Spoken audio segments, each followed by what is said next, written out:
जा रहे हैं। मैं हूं प्रोफेसर राजा वाजिद अली और आप सब बच्चे मुझसे शुमारियात यानी कि स्टैटिस्टिक्स पढ़ते हैं। फ़र्स्ट ईयर की क्लास और चैप्टर 7 जिसका नाम प्रोबेबिलिटी है। और चैप्टर 7 में हमने तकरीबन क्वेश्चन नंबर 24 तक कर लिए थे और लास्ट लेक्चर में मैंने आपको कहा था 21 और 22 कंप्लीट कीजिएगा। उन दोनों क्वेश्चंस को हम आज इंशाल्लाह करते हुए 25 और 26 की जानिब चलेंगे। और हस्ब मामूल हम अपने लेक्चर का आगाज़ ज़िंदगी और मौत की दुआ से करते हैं। अल्लाहुम्मा, ए मेरे प्यारे अल्लाह, उर्ज़ुक़नी, हम सब को अता कर दे, अल हयात सआदतन वल मौत शहादतन। ए मेरे प्यारे अल्लाह, हम सब को अता कर ज़िंदगी जो हमारी चल रही है इसको सआदत भरी ज़िंदगी बना दे। सआदत कहते हैं फुरमाबरदार इंसान को, जो अपने रब की बात सुने, जिस बात से रब कहे कि रुक जाओ वहीं पे रुक गया, जिस बात को कहे कि इसको करें और उस पर वो कायम हो गया, उसको हम कहते हैं, ऐसी ज़िंदगी को हम सआदत वाली ज़िंदगी कहते हैं।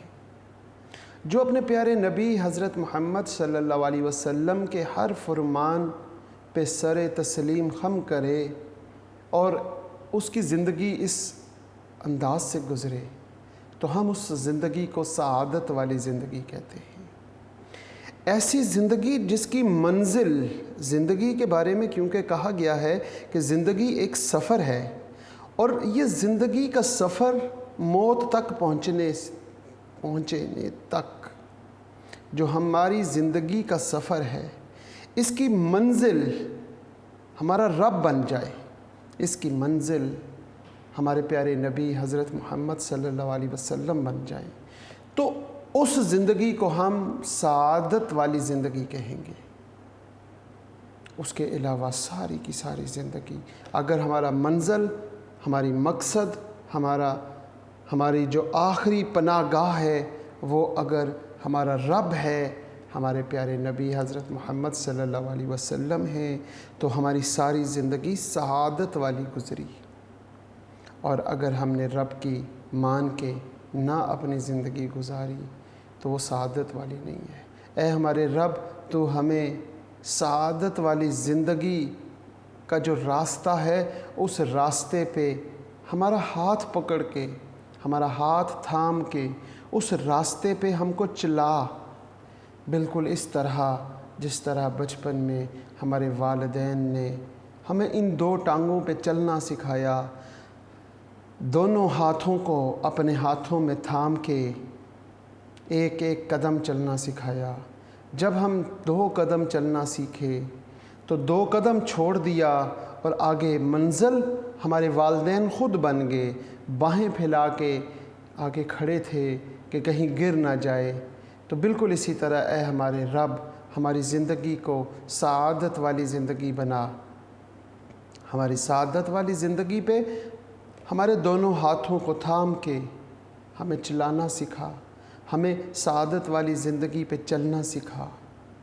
और इसके साथ साथ जब हम चलना सीख लें तो ए हमारे रब, जैसे हमारे वालिदैन दोनों बाहें फैला के हमें हमारा इस्तकबाल करते थे, तो इस सआदत वाली ज़िंदगी पे भी हमारा मंजिल आप हैं। तो ए हमारे रब, दोनों बाहें आपकी फैली हों और हम आपकी बाहों में आपकी मंजिल तक पहुंच जाएं। और मौत, जब ये ज़िंदगी ख़त्म हो रही हो तो ए अल्लाह, हमें मोहताजी वाली मौत ना अता करना जिसमें हम मोहताज बने हों।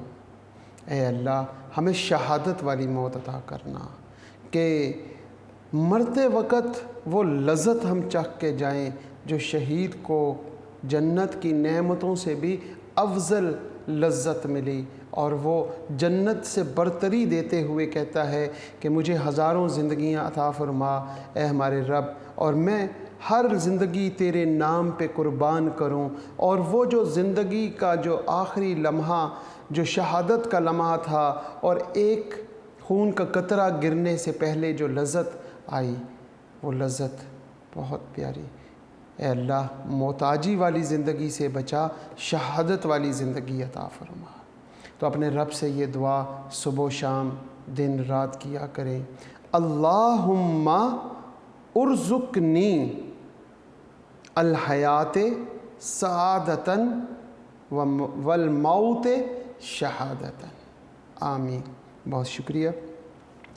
क्वेश्चन नंबर 21 का बी पार्ट है तो बहुत आसान।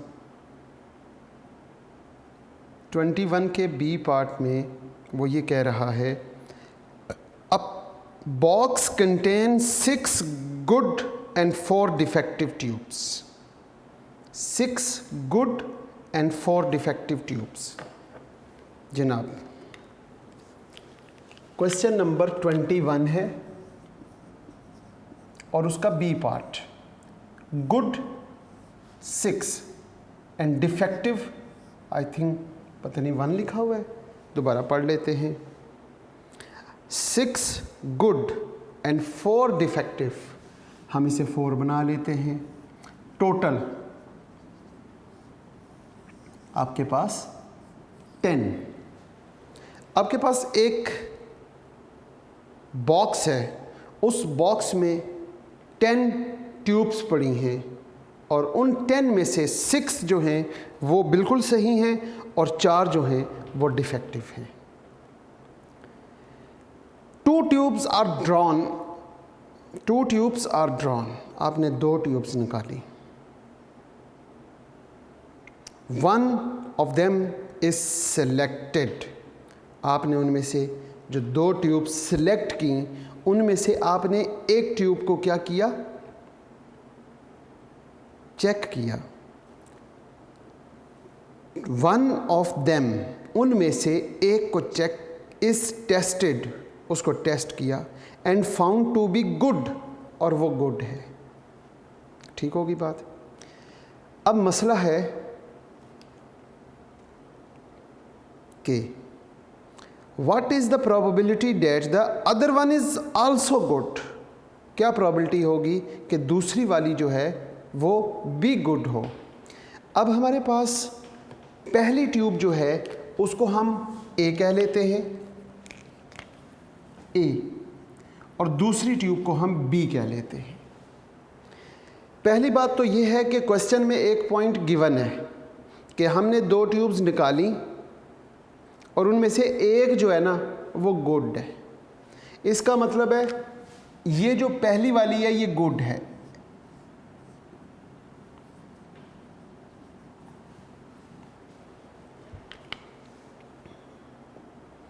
जी ठीक है जी। गुड की क्या प्रोबेबिलिटी है? 6/, शाबाश, 6/10।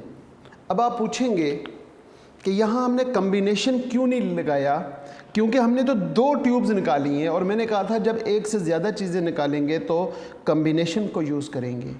यहाँ पर हमने 1/1 2 ट्यूब्स ड्रॉ किए हैं। पहले एक ट्यूब ड्रॉ की, देखा, टेस्ट किया, इट इज़ गुड।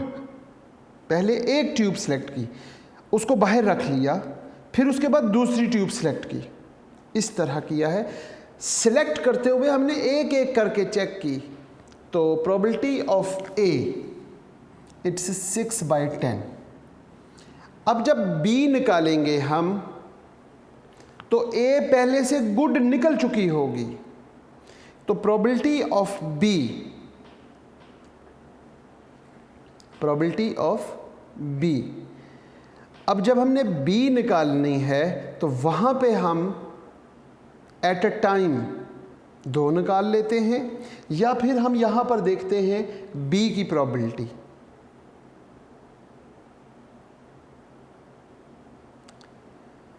ए और B, B is also good, B जो है वो भी गुड हो, तो probability of A intersection B हमने इस तरह निकालना है। इसके लिए हम क्या करेंगे, दोनों गुड हों, ये तो गुड है, ये तो हमने सिलेक्ट कर ली कि ये गुड है, and second one is also good, दोनों गुड हो। अगर दोनों गुड हैं तो उसके लिए क्या होगा 10C2 और यहाँ पे गुड 6C2 एंड 4C0। अब इस तरह सॉल्व करेंगे दोनों गुड आने की, तो यहाँ पर हमारे पास आ जाएगा 6C2 आ जाएगा 15 ओवर 10C2 45, तो ये हमारे पास आ गया 45। अब हमारे पास सवाल ये है कि probability of B given that A, क्या प्रोबेबिलिटी है कि बी गुड हो जबकि ए गिवन डेट है कि वो गुड है। तो गिवन डेट की वजह से हम यहाँ पे लिखेंगे probability of A intersection B और dividing by probability of A. यहाँ पे ए इंटरसेक्शन बी हमारे पास आ गया 15/45 डिवाइडिंग बाय 6/10। अब इसको सॉल्व करते हैं। 15/45 इज इक्वल टू मल्टीप्लाई करेंगे हम 10/6 के साथ, और इसको जब कैंसिलेशन करेंगे तो कैंसिल करने के बाद हमारे पास आंसर जो है वो आ जाएगा 5/9।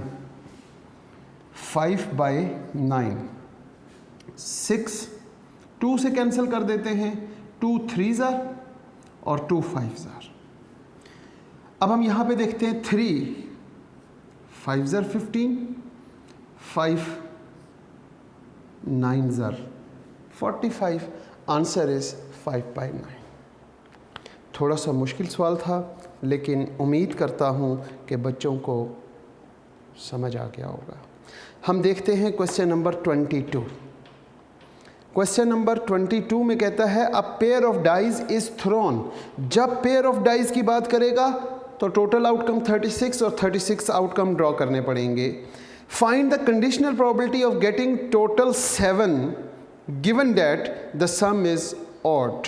फिर given that sum is more than 6, given that sum is more than 8 और मोर। यानी कि ये सारी बातें 3 पार्ट्स उसने गिवन डेट की कंडीशन में ही लिखे हुए हैं। तो ये सवाल समझने से हमें कंडीशनल प्रोबेबिलिटी मज़ीद समझ आएगी इंशाअल्लाह। अगर हमें ये सवाल समझ आ गया तो प्रोबेबिलिटी के बारे में कहा जाता है कि बहुत मुश्किल है, लेकिन साथ ये भी कहा जाता है जिसको समझ आ जाए उसके लिए बहुत आसान है। तो इसलिए मेरी तो कोशिश है कि हर बच्चे को प्रोबेबिलिटी समझ आए। अब देखिए क्वेश्चन नंबर 22 का एक एक पॉइंट मैं आपको क्लियर कराने की कोशिश करूँगा। क्वेश्चन नंबर 22 और A part, pair of dice are throw. Total outcome कितने बने? Total outcome 6⁻², it's mean 36। अब आपने सैंपल स्पेस ड्रॉ करना है। 1 2 3 4 5 और 6, यहाँ पे 1 1 1 1 1 और 1, ये हमारे पास फर्स्ट कॉलम बन गया। 1 2 3 4 5 और 6, इसके साथ हमारे पास क्या आएगा 2। आपको मालूम होगा जब भी पेयर ऑफ डाइस की बात होगी तो 36 आउटकम 1 2 3 4 5 और 6, यहाँ पे हम लिखेंगे 3। फिर हम बात करते हैं 1 2 3 4 5 एंड 6, यहाँ पे बात करते हैं 4 की। फिर हम बात करेंगे 1 2 3 4 5 और 6, इसके साथ हमारे पास 5 का पेयर बनता है, और फिर लास्ट पेयर हमारे पास 6 का बनेगा। 1 2 3 4 5 और 6। जितनी देर में आपने सोचना है कि ये 36 आउटकम बनाएं या ना बनाएं, इतनी देर में आप बना चुके होंगे। इसलिए मेहरबानी फरमा के ये ना सोचा करें कि ये 36 आउटकम हम हर सवाल में क्यों बनाएं, जब हमें पता है, हमारी प्रैक्टिस होती है। बस जितनी देर में आपने ये सोचना है कि ये 36 आउटकम बनाएं या ना बनाएं, इतनी देर में आप बना चुके होंगे। अगर आप इस पर चलेंगे तो आपको फ़ायदा होगा। 36 आउटकम बन गए। इसके बाद कहता है find the conditional probability of getting a total 7। अब हम देखते हैं 7 टोटल। हम सपोज कर लेते हैं ए, सम इज 7। हम देखते हैं 7 वाले आउटकम, वो ए में हम लिख लेते हैं। ये हमारे पास एस है। ए 1 के साथ 6, 2 के साथ 5, 3 के साथ 4, 4 के साथ 3 और 5 के साथ 2 और 6 के साथ 1। ये हमारे पास ए आउटकम आ गया जो गिवन डेट है। गिवन डेट, इसके बारे में वो क्या कह रहा है? Given that. आगे गिवन डेट क्या कहता है? फर्स्ट पार्ट जी, given that the sum is odd. Sum is odd. हम कहते हैं B, first part, sum is odd, कि उसका सम जो है ना वो ऑड होना चाहिए। हम इसे बी कह लेते हैं। अब मुझे बताएं, सम इज ऑड, 1 तो सम होता नहीं है, 2 वैसे इवन है, तो 3 होगा। हम यहाँ पे सम की बात करें तो 3, 5, 7, 9, 11। 3 के आउटकम बता सकता है कोई बच्चा? 1 और 2, 2 और 1। 5 के आउटकम बताएं जी। 1 के साथ 4, अब 1 के बाद 2, 3, 4, यहाँ पे हम क्या लिखेंगे? 1, 2 और 3, ये आउटकम बन गए। 7, 1, 2, 3, 4, 5, 6, 1, 2, 3, 4, 5 और 6, ये सारे वो हैं जिनका सम 7 है। 6 के साथ हम किससे लगाएं तो 9 आएगा? 6, 7, 8, 9, 3, इसका मतलब 3 आ गया। 4, 5 और 6, 3, 4 और 5, ये हमारे पास आउटकम बन गए। 5 और 6, 6 और 5, ये हमारे पास बी आ गया जिनका सम ऑड है। अब हम देखते हैं ए इंटरसेक्शन बी। हम क्या देखते हैं? A intersection B. ये हमारे पास ए आउटकम है और ये हमारे पास बी आउटकम है। अब हमारे पास ए और बी जो इवेंट है, इनमें इंटरसेक्शन है कोई? Very good. इंटरसेक्शन के एलिमेंट्स को लिखेंगे। 1 के साथ 6 यहाँ पर भी है, यहाँ पर भी है। 2 के साथ 5, 3 के साथ 4, 4 के साथ 3, 5 के साथ 2 और 6 के साथ 1। ये आपके पास ए इंटरसेक्शन बी आ गया। सवाल क्या बना था? A given that B. उसने कहा था फाइंड द प्रोबेबिलिटी। क्या पूछा था? What is the probability? किधर है क्वेश्चन? क्वेश्चन नंबर 22 का A part. Find the conditional probability of getting the total 7। It's represented A. Given that the sum is odd. तो यहाँ पर उसने कहा probability of A given that, A given B. इसका क्या फार्मूला होगा? इसका फार्मूला होगा probability of A intersection B. जब गिवन डेट होता है तो दोनों का इंटरसेक्शन ऊपर, डिवाइड किस पे? जो डिनोमिनेटर में है जी, प्रोबेबिलिटी ऑफ बी। अब कोई बच्चा बता सकता है what is the probability of A? A की प्रोबेबिलिटी क्या है? यहाँ पे हमने ए मालूम किया, probability of A is equal to 6/36।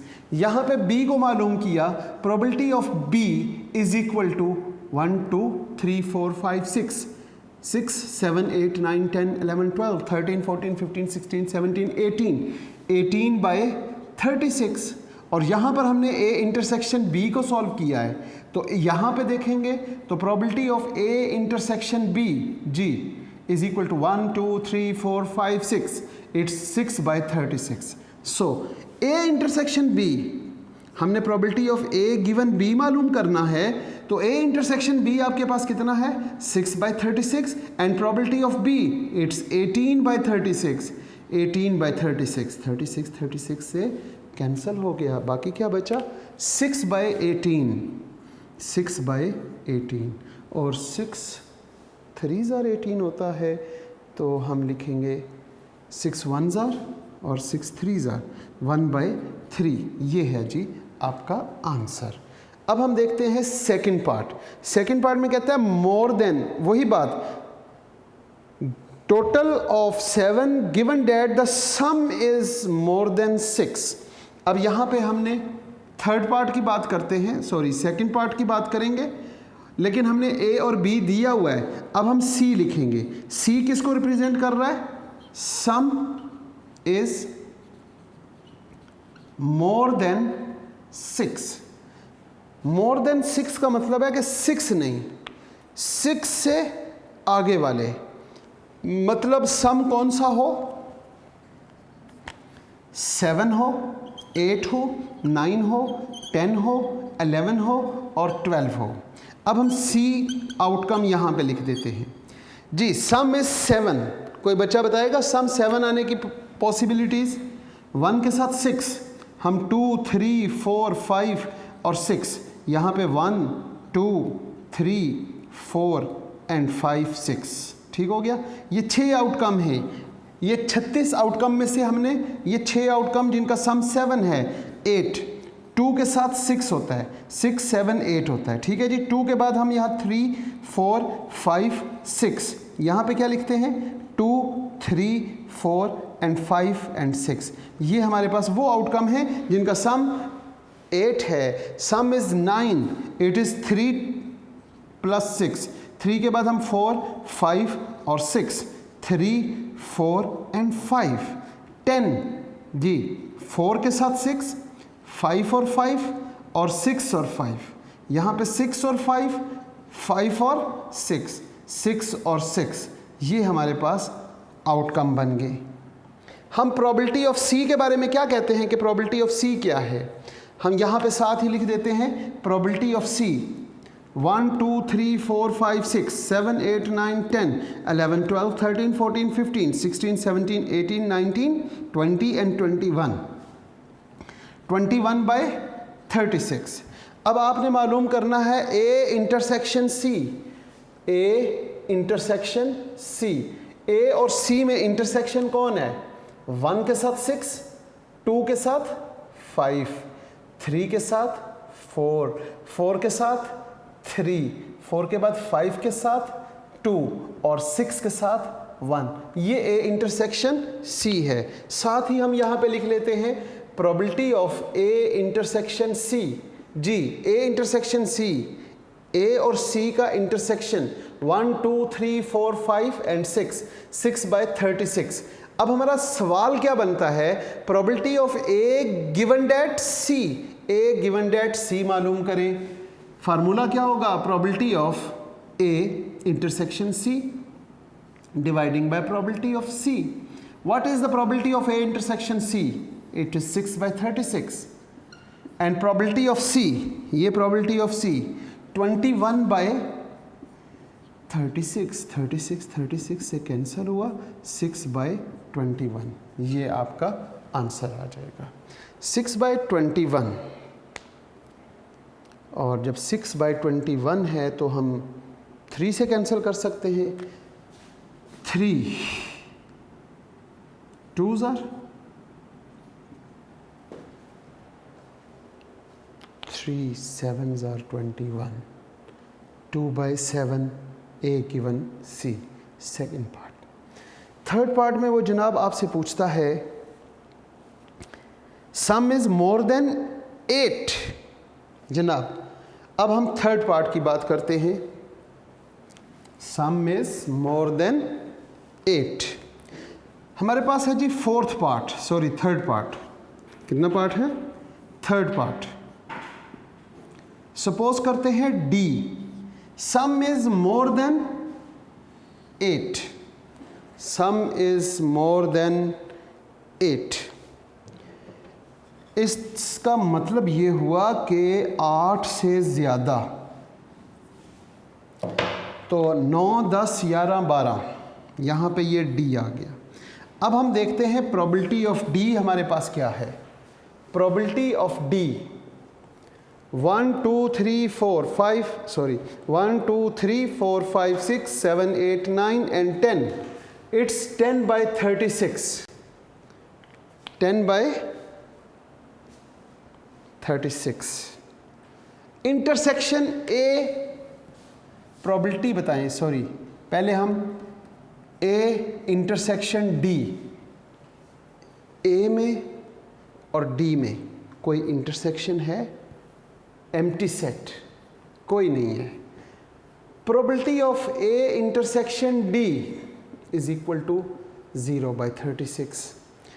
आपसे जो सवाल पूछा गया है वो ये पूछा गया है probability of A given that D, it's mean probability of A intersection D over probability of D. A intersection D 0 by 36, probability of D it's 10 by 36। 36 से कैंसिल हो गया, 0 by 10 और 0 by 10 इज इक्वल टू 0। मेरा ख्याल है कि मैंने pair of dice को थ्रो करके उससे जो इवेंट्स जो बुक में लिखे हुए थे कोशिश की है कि आसान से आसान तरीके से आपको सिखाया जाए। कंडीशनल प्रोबेबिलिटी ये क्वेश्चन करने से बहुत अच्छे तरीके से समझ आती है, लेकिन समझ तब आएगी जब आप इस क्वेश्चन को खुद करेंगे। खुद आप इन क्वेश्चंस को पढ़ें, सोचें, सोचने के बाद समझें और फिर इसको करें। जब आप इनको खुद नोटबुक्स पे करेंगे तो इंशाअल्लाह आपको ये प्रोबेबिलिटी बहुत आसान लगेगी और इसी प्रोबेबिलिटी की बेस पर आगे आने वाले चैप्टर्स हैं जिसका नाम रैंडम वेरिएबल है। Next chapter discrete and continuous random variable, फिर इसी तरह discrete and continuous probability distribution, chapter number 9। अब हम बात करते हैं 22 के बी पार्ट की। वो भी बिल्कुल इसी तरह का सवाल है और उसमें उसने पूछा हुआ है a pair of dice is rolled.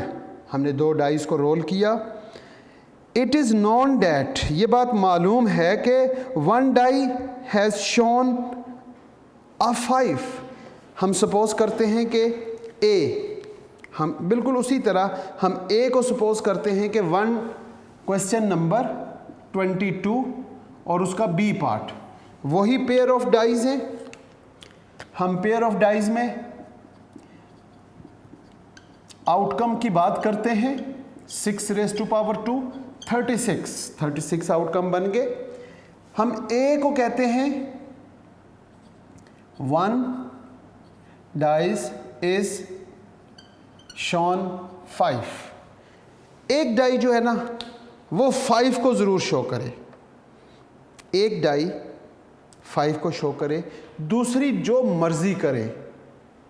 मतलब दूसरे पे 5 आए या ना आए हमें उससे नहीं लेना, हमें एक डाई पे लाजमी 5 चाहिए। तो हम ए इज इक्वल टू क्या होगा 1 5 2 5 3 5 4 5 5 5 और 6 5। इट्स मीन ए, और ए की प्रोबेबिलिटी आपके पास क्या होगी? Probability of A is equal to 11 by 36। हाँ जी, क्योंकि 5 1 भी तो है, 5 2 5 3 5 4, 5 5 नहीं होगा क्योंकि वो एक ही दफ़ा होगा, और 5 6। अब आप देखेंगे तो 1 2 3 4 5 6 7 8 9 10 और 11, 11 by 36 is the probability as A is the event. A एक ऐसा इवेंट है जिस पर क्या हो रहा है 1 डाई हैज़ शोन अ 5। इसके बाद ये जो है ना ये गिवन डेट है, ये हमारे पास जो पॉइंट है ए वो गिवन है। ठीक है जनाब। आगे उसने 2 सवाल पूछे हुए हैं। गिवन डैट 5 उसने बता दिया, find the probability that number 1 the other die will be shown 4, जो दूसरी डाई है वो 4 को शो करे। वो किसको शो करे? 4 को। तो यहां पर हम फर्स्ट पार्ट की बात करते हैं। Other then die is shown 4, other die shown a 4, it's B. क्या क्या हो सकता है? 1 4, 2 4, 3 4, 4 4। क्या इसमें हम 4 4 लगाएंगे? क्या हमारे पास यहाँ पर 4 4 आएगा? 1 4 2 4 3 4। उसने कहा अदर डाई इज़ 4 शो करे। पहली डाई पे जो मर्जी आए, तो 4 4 के बाद 4 जो चल रहा है हम उसी रूटीन को चलें। यहाँ 4 के बाद 5 4 और 6 4। बिल्कुल इसी तरह 4 1 4 2 4 3 4 5 और 4 6। और अगर हम गौर करें तो probability of B it's also 11/36। अब हम इन दोनों का इंटरसेक्शन मालूम करें, क्योंकि गिवन डेट की बात हो रही है। तो ए इंटरसेक्शन बी, अगर हम इंटरसेक्शन की बात करते हैं तो इंटरसेक्शन में 4 5 और 5 4, बस ये 2 आउटकम हैं। ये 5 4 और 4 5 यहाँ पर मौजूद है, 1 और 2 आउटकम हमारे पास गिवन है। तो इसलिए probability of A intersection B वो हमारे पास होगा 2/36। अब सवाल में गिवन डेट क्या है? गिवन डेट ये है, और प्रोबेबिलिटी किसकी पूछ रहा है? बी की। तो हम यहाँ पर क्या लिखेंगे? Probability of B given A. हम यहाँ पर क्या लिखेंगे? Probability of B given that A पहले से ही नोन है, तो हम यहाँ पे भी probability of A intersection B लिखेंगे और ओवर। अब नीचे प्रोबेबिलिटी ऑफ ए लिख देते हैं। ए इंटरसेक्शन बी की प्रोबेबिलिटी क्या है? 2/36 एंड प्रोबेबिलिटी ऑफ ए हमारे पास है 11/36। 36 से कैंसिल हो गया, 2/11। ये था हमारा इसका फर्स्ट पार्ट। अब सेकंड पार्ट की बात करते हैं। सेकंड पार्ट में लिखा हुआ sum of both dice will exceed 7, यानी कि 7 से ज़्यादा होना चाहिए। सम उसका क्या होना चाहिए? 7 से ज़्यादा। हमारे पास सेकंड पार्ट है सम ग्रेटर देन 7। तो ग्रेटर देन 7 में हम यहाँ पर सी को रिप्रेजेंट करते हैं। 7 के बाद 8 9 10 11 और 12। 8 6 7 8 2 के साथ 3 4 5 6 2 4 5 2 के बाद 3 भी था जनाब, 3 4 और 5। 9 कैसे होता है सम? 9 6 के साथ क्या लगाएंगे? 3 6 7 8 9 3 आ गया। 3 के बाद 4 5 6 3 4 5 एंड 6, ये हमारे पास सम आ गया।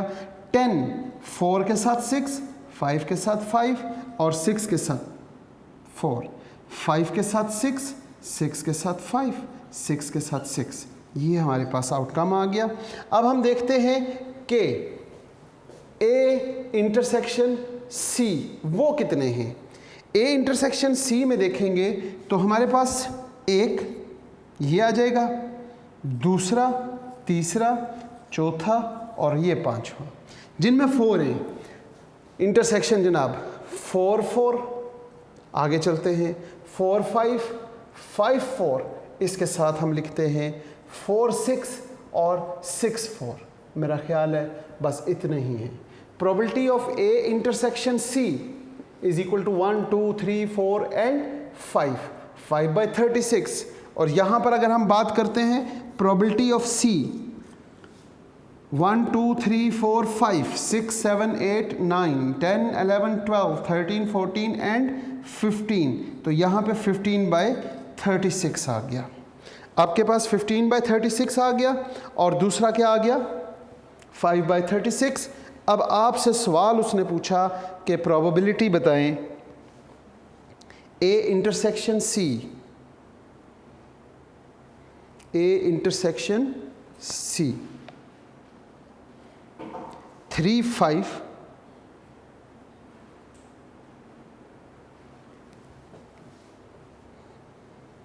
ए हमारे पास ये है, ठीक है। 3, 5 और 5, 3 भी है। ये 3, 5 और ये 5, 3। यहाँ पे हम 3, 5 और 5, 3 भी लिख लेते हैं।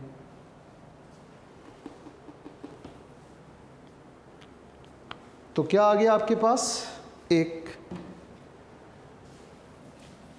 हम ए इंटरसेक्शन सी दोबारा चेक कर ले। ए और सी में इंटरसेक्ट क्या हो रहा है? ए और सी में इंटरसेक्ट्स 5 वाले हो रहे थे। एक तो 3, 5 है और 5, 3 है। यहाँ पर ये दोनों हैं 4, 5 और 5, 4। फिर ये 5, 5, फिर 5, 6 और 6, 5, 5, 6 और 6, 5। ये 1, 2, 3, 4, 5, 6 और 7। Probability of A intersection C is equal to 7/36। सवाल आपसे पूछा गया था probability of C given that A, तो आप क्या करेंगे? Probability of A intersection C dividing by probability of A. Values put कर दें। ए इंटरसेक्शन सी कितना है? 7/36 और प्रोबेबिलिटी ऑफ ए आपके पास 11/36। 36 से कैंसिल हुआ, 7/11। ये आपका आंसर आ गया। आज हमने कोशिश की कि 21 का ए, बी और 22 का ए और बी आज के लेक्चर में कंप्लीट करें। कंडीशनल प्रोबेबिलिटी बहुत अच्छे तरीके से आपको समझ आ गई होगी। नेक्स्ट लेक्चर में हम मिलेंगे। आज के लेक्चर को यहीं पे इख्तिताम करते हैं इस दुआ के साथ कि अज़ीज़ तुलबा व तालबात, आप जहाँ रहें खुश रहें, सलामत रहें, ईमान वाली और सेहत वाली ज़िंदगी अल्लाह पाक आपको अता करे।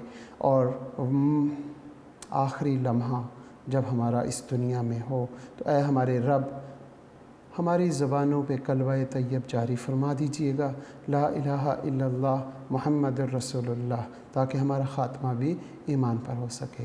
आमीन। अल्लाह हाफ़िज़।